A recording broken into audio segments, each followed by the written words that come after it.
What's up, everybody? I'm Clayton. This is my movie review channel, and today we are looking at The Dark Knight Rises. Yes, this is the next film in our Christopher Nolan series. We're on right now, going through all of his films, looking at them, reviewing them, giving my positives and negatives on them, and my overall rating of the film. So this is the next film that we're on. Last one we did Inception. The next film that he did is The Dark Knight Rises. This is the last film in the Dark Knight trilogy, Nolan trilogy. So yeah, I'm excited to get into this one. Released in 2012, written, directed by Christopher Nolan, starring Christian Bale, Michael Caine, Tom Hardy, Anne Hathaway, Joseph Gordon-Levitt, Marion Cotillard. Everyone is in this. Morgan Freeman comes back. Gary Oldman. Yeah, there's a lot of names in this film. So we're gonna get into my thoughts, my opinion, and my review of The Dark Knight Rises. So yeah, let's get in. Starting, of course, with the positives of this film. So my view on The Dark Knight Rises has changed. It seems like with every watch, every time I watch The Dark Knight Rises, I either like it more or I like it less than the time before. So this, of the three Dark Knight trilogy movies, this is the one that fluctuates the most for me. It's always, there's things that I like in it sometimes, and then I'll watch it back I won't like certain things that I didn't mind the time before. Watch it again, and the things I didn't really like don't really bother me that time around. So what can you do, right? That's the subjectivity of film. That's viewing experience. Our viewing experience changes with film. It's not we don't just have one viewing experience every single time with a given movie.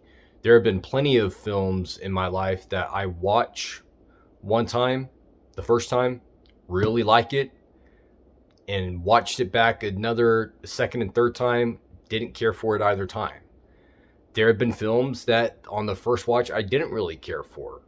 Watched it back second or third time and actually had a good time with it. So yeah, these things, these opinions aren't set in stone, and this one specifically is not set in stone. My opinion and my view and my rating of The Dark Knight Rises is definitely going to change. You know, if I happen to revisit this movie a few years down the line when Nolan's got another film coming out, my rating on it might change. So The Dark Knight and Batman Begins don't really change that much for me.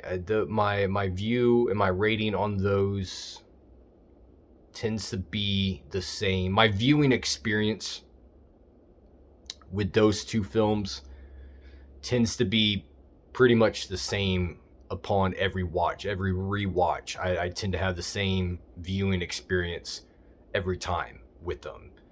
Dark Knight Rises, I don't have the same viewing experience every time. Every time I come back to this film, I always have a different experience with it. So I say that to say that just because I'm gonna give this film the rating that I'm gonna give it at the end of this film, don't think that that's like carved in stone. Like that's my final rating of it, because again, it will likely change on another rewatch.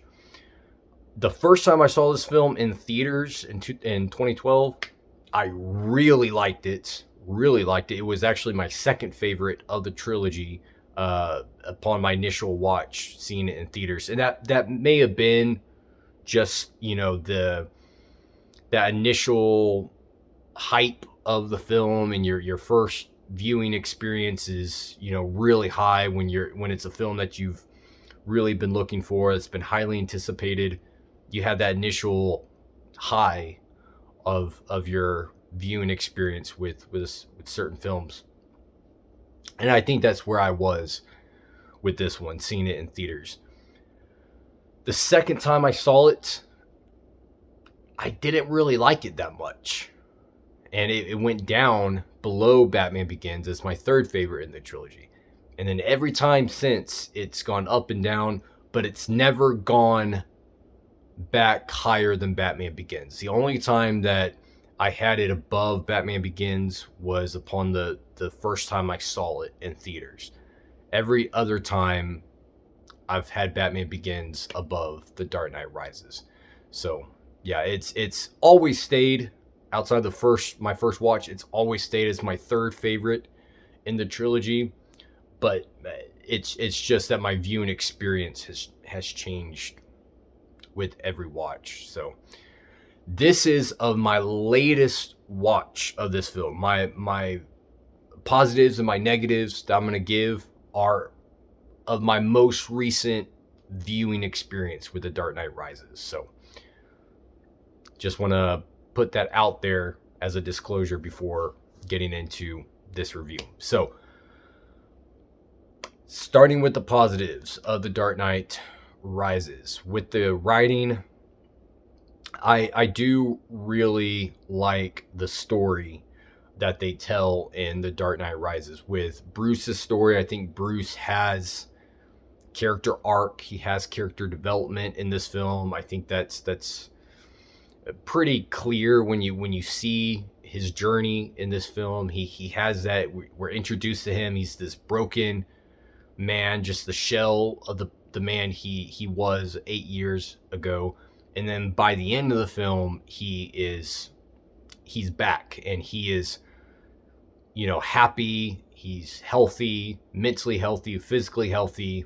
He's in a good place. So we have that full character arc and journey for Bruce in this film, which I do really like. I also, the other part of the story that I like in Dark Knight Rises is that Bruce has a happy ending.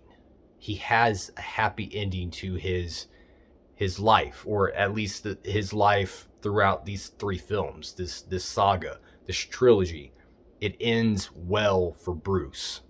And I like that. That's the ending he deserves to have. So, yeah, I'm happy for him. As a fan of Batman, as a fan of a lot of these characters, I'm happy for Bruce and in the ending that he gets in this film. So,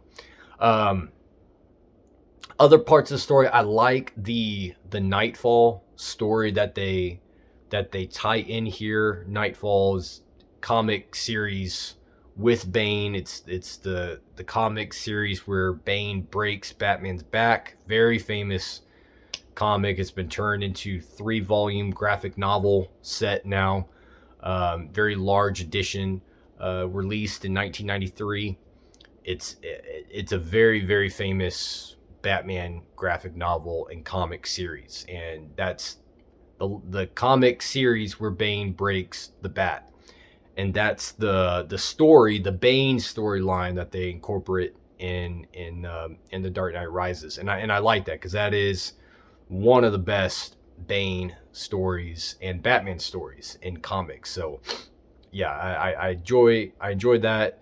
I think it was executed well. It was done well, which also brings me into Bane's story, character story here. I love this version of Bane. This is my favorite version of Bane in any Batman version. Any version of Bane, this is my favorite.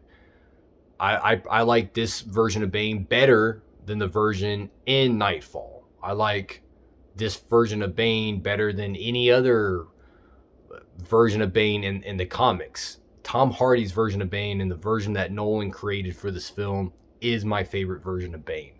I just think that it takes all the best pieces of the character and incorporates it into one full version of the character that is just perfect. I mean, they nail it. Nolan nails that version of Bane. Tom Hardy nails it in his performance as Bane.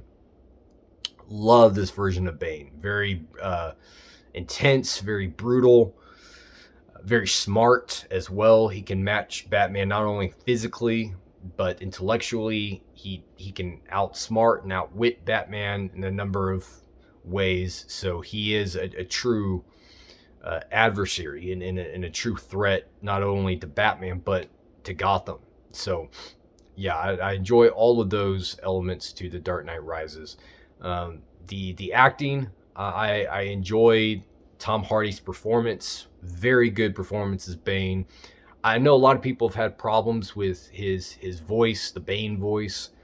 I've never had a problem with it. Me personally, in all the times I've seen this movie, I've never had a problem with it. So I watched his performance as Bane, and I think he absolutely just blows it out of the water, man. Just nails it. I really like Joseph Gordon-Levitt in this film as our Officer Blake.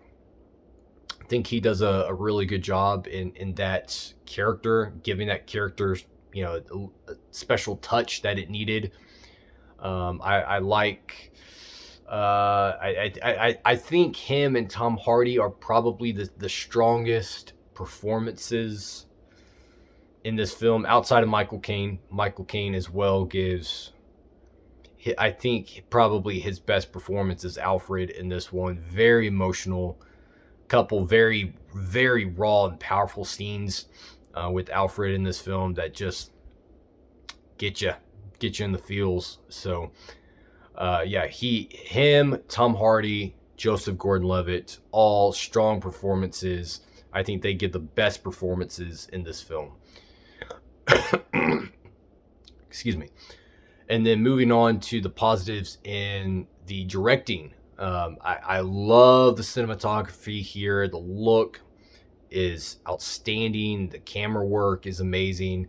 The score is on point. The sound, the effects, all of the directing is firing on all cylinders. So great job in the directing.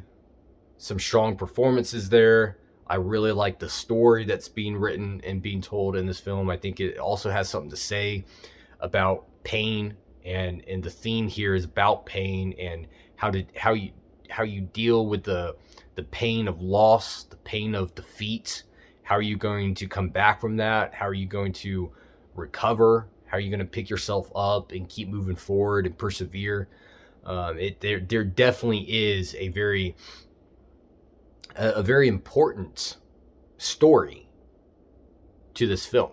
So I like that. There's definitely a meaningful touch in the storytelling of this film. Moving on to my negatives with The Dark Knight Rises, and I do have some bones to pick with The Dark Knight Rises.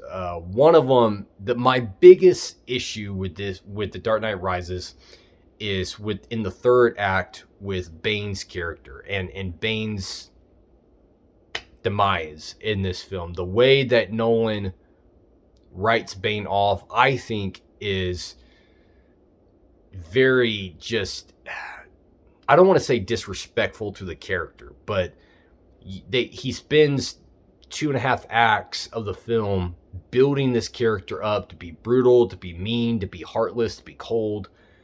And then he tries to throw in at the last second, Nolan tries to throw in this empathy to the character where you feel bad for the character because he's really only doing this because he loves this girl. He's loved this girl his whole life. And so and they show Bane start crying. And it's like, oh, there's this emotional part to the character. And it's like, no, that you can't throw that in the 9th inning and expect us to get on board with it. I don't get on board with it. Bane was such this brutal character that deserved justice and deserved to be broken for what he did. I don't want to feel sorry for the character in the last few moments of the character story in this film. Don't try to add in some emotional layer there. It doesn't work for me.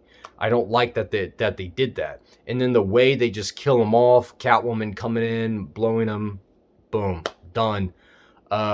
This was a fight where Batman needed, and he did beat Bane in the second fight, but we needed an epic ending to the Bane story, and they just kind of undercut that with adding the emotional side into the character with Talia al Ghul and Bane really just being a pawn to Talia, and Catwoman coming in and blowing him away, and that's it.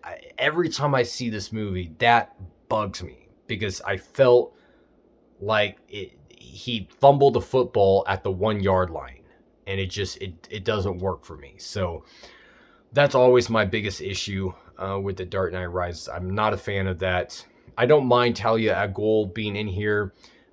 Batman fanboys like myself could see it coming from a mile away that was going to be Talia al Ghul. It was no surprise. That's not necessarily a negative. It's more of an observation. But the other negatives I have, specifically with Anne Hathaway's performance as Catwoman, I don't buy it. I think she's the weakest of the live action Catwoman that we've gotten in a Batman film. I know there's the Halle Berry one, but of Batman movies, I think she's the weakest. I think Michelle Pfeiffer was better. I think Zoe Kravitz was better. I don't buy. I think Julie Newmar was better in the '66 Batman movie. I don't think Anne Hathaway was a good Catwoman. She's a talented actress. I don't think she was a good Catwoman.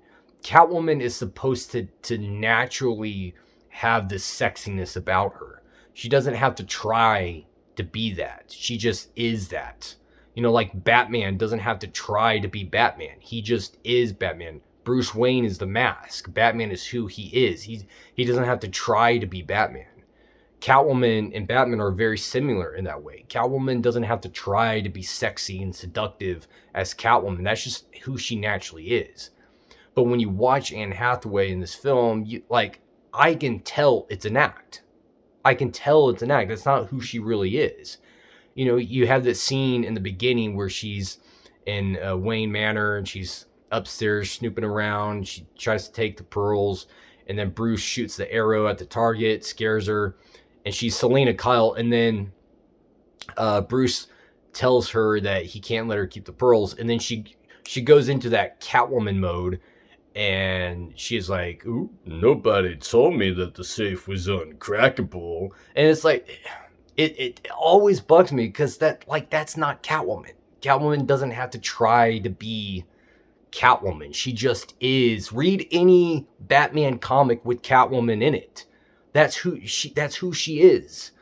And I just didn't buy Anne Hathaway's performance in this film. It just, I'm not sold. I'm not sold on it. So she's a negative for me, her performance. I think Christian Bale's performance as Batman is a negative for me in this film. I think he does good as Bruce Wayne, but by this point, I think he overdoes the voice into where it's almost just comedic, because the Batman growl voice just gets so over the top by this third film that I can't enjoy it. It's almost so ridiculous. It comes off as just stupid and weird and funny at this point. So yeah, but there's not a lot of Batman in this film, which is not a negative.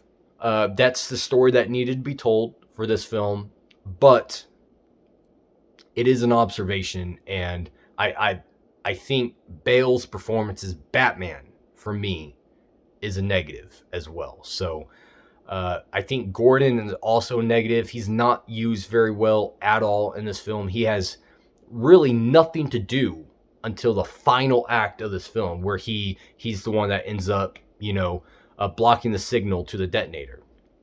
That's it. That's all he does. What else does he really do in this film? Most of the film, he's laid up in a hospital room, but he doesn't really do anything in this film until the third act. So I don't think he was used well. I think, again, Gary Oldman does a fine job, but the character usage in this film is a negative for me. I would have liked Gordon to had more to do, to be a more central part in this finale, in this final film. I would like to get more out of Gordon's character, and we didn't really get that. So yeah, there's some negatives I have with the Dark Knight Rises. Um, but yeah, that is my thoughts on the Dark Knight Rises. I know a lot of people have had other issues and call out plot holes or whatever. I'm aware of certain plot holes, but a lot of them don't bother me, don't bother my viewing experience. People have problems with how Bruce was able to get back to Gotham once he got out of the pit. That's not a problem for me, guys. If you know Batman, if you watch the first film, if you watch the second film, it shouldn't really be that hard to believe that this man could get back to Gotham. They show a city. When he gets out of the pit, Nolan scans out and you see a city not far from where Bruce is. It's very believable to me that a man who's trained in the League of Shadows, who's done work in other countries before, set up stuff all over the world, it's very believable to me that he could find his way back to Gotham. And it's not just the cop out of, oh, he's Batman. No, like Nolan sets it up in the prior two films that this is a guy who has been trained for stuff like this. So that's not a issue for me. My issues have been the issues that I've laid out in this review that do bother me in this film. I do like the fight scenes as well. That's another positive.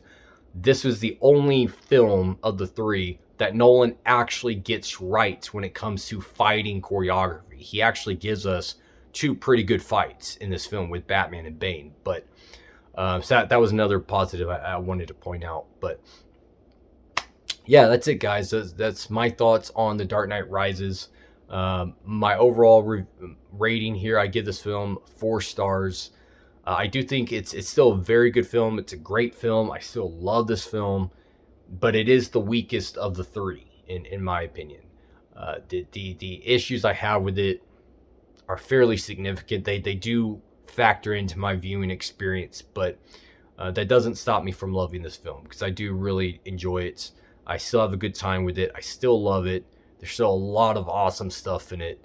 So yeah, don't think I'm being too hard on this film. I'm not. I'm just giving my personal opinion as of now, as of the latest time that I've seen The Dark Knight Rises.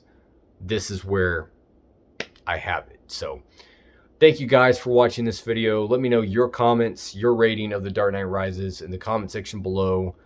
Tune in for our next review of Interstellar. And until next time, as always, rock on.